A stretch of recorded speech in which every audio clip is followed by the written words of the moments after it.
ओम नमः शिवाय. नमस्कार सगळ्यांना. माझ्या अन्नपूर्णाबाई कविता न्याहारे या यूट्यूब चॅनलवर तुमचं मनापासून स्वागत. मी आज बनवणार आहे एकदम स्वादिष्ट आणि घरगुती रेसिपी जी तुम्हाला नक्की आवडेल. आज आपण शिकणार आहोत एकदम सोपी आणि चविष्ट दही मिरचीची रेसिपी. ही रेसिपी खूपच चमचमीत आणि चवदार आणि चविष्ट लागते. यासाठी लागणारे साहित्य 250 ग्रॅम मिरच्या, ह्या मी धुवून सुकवून ठेवल्या आहे. आता तुम्ही म्हणाल मिरच्यांची भाजी कशी बनणार, पण ह्या मिरच्या तिखट नसतात, पण याची भाजी खूप चविष्ट लागते दह्यामध्ये. तर त्यासाठी लागणारे साहित्य 250 ग्रॅम मिरच्या, 250 ग्रॅम दही, 2 चमचे धना पावडर, 1 चमचा तेल, अर्धा चमचा हळद, अर्धा चमचा जिरे, 50 ग्रॅम शेंगदाणे भाजून घेतलेले, अर्धा चमचा मोहरी, 10 ते 15 पाकळ्या लसणाच्या आणि कोथिंबीर.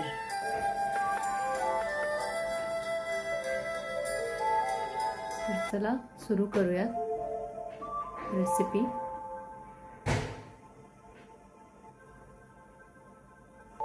हिरव्या मिरच्या धुवून कोरड्या करा. मधोमध चिरून बी काढा. स्लाइस करून तुम्ही कट करू शकता. अशा मी या सगळ्या मिरच्यांना मध्ये स्लाइस करून कट केल्या आहे. काही डायरेक्टही कट केल्या आहेत. आता कोथिंबीर कट करून घेते.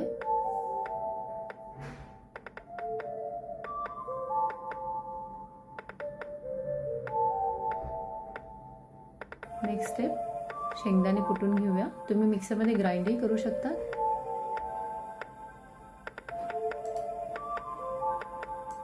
एका कढईत तेल ठेवूया. त्यात जिरे मोहरीला तडका देऊया.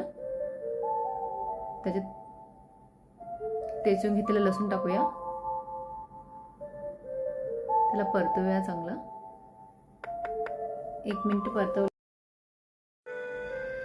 परतून घेऊया चांगलं.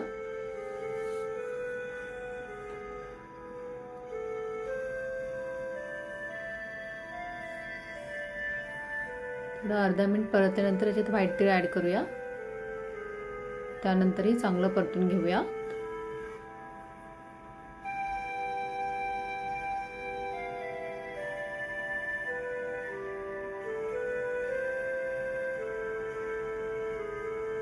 आता यात मिरच्या टाकूया कट करून घेतलेल्या.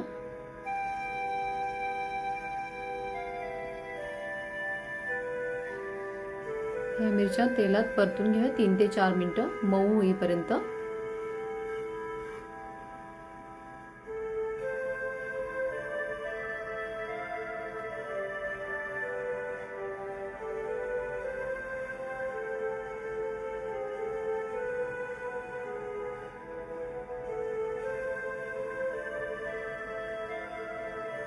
मी चांगले परतून घेतले आहे.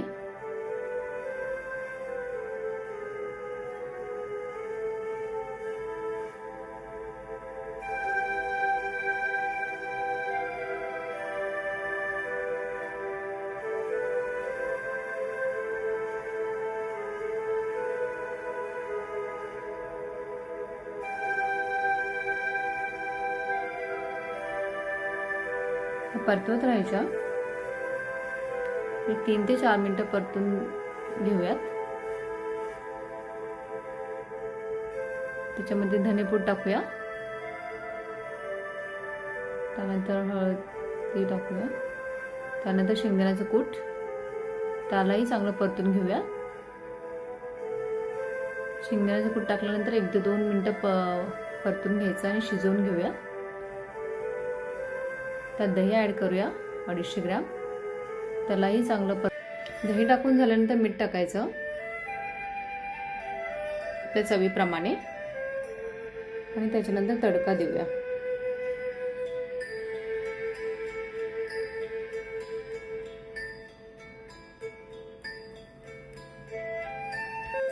हा आपला तडका तयार आहे. त्याच्यात कोथिंबीर, 1 चमचा काश्मीरी लाल तिखट,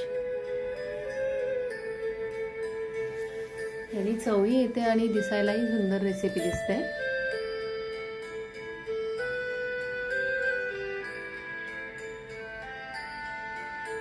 त्यानंतर आपण याला परतून घेऊया परत. ही आपली अशी रेसिपी ऑलमोस्ट तयार झालेली आहे.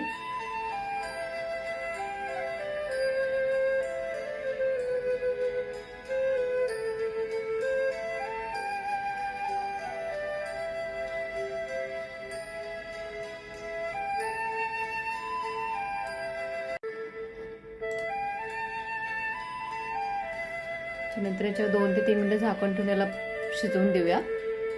त्याच्यानंतर आपण पेटिंगची तयारी करूया.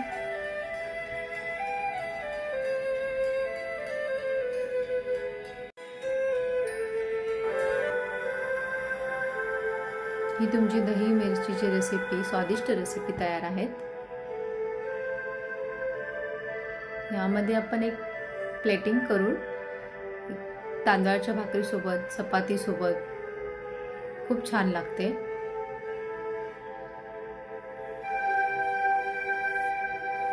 आणि हो, जर तुम्हाला घरगुती चव आवडत असेल आणि माझं चॅनल आवडत असेल तर माझं चॅनल सबस्क्राईब करा आणि बेल आयकॉनवर नक्की प्रेस करा, म्हणजे माझ्या नवीन रेसिपीजची सूचना तुम्हाला लगेच मिळेल. माझ्या रेसिपी पहा, ट्राय करा, कमेंट्स करा आणि तुमचा फीडबॅक नक्की द्या. आणि आणखीन चविष्ट रेसिपीसाठी अन्नपूर्णाबाई कविता न्यारे सोबत राहा. पुढच्या व्हिडिओत भेटूया नव्या रेसिपीसोबत. तोपर्यंत हॅपी कुकिंग.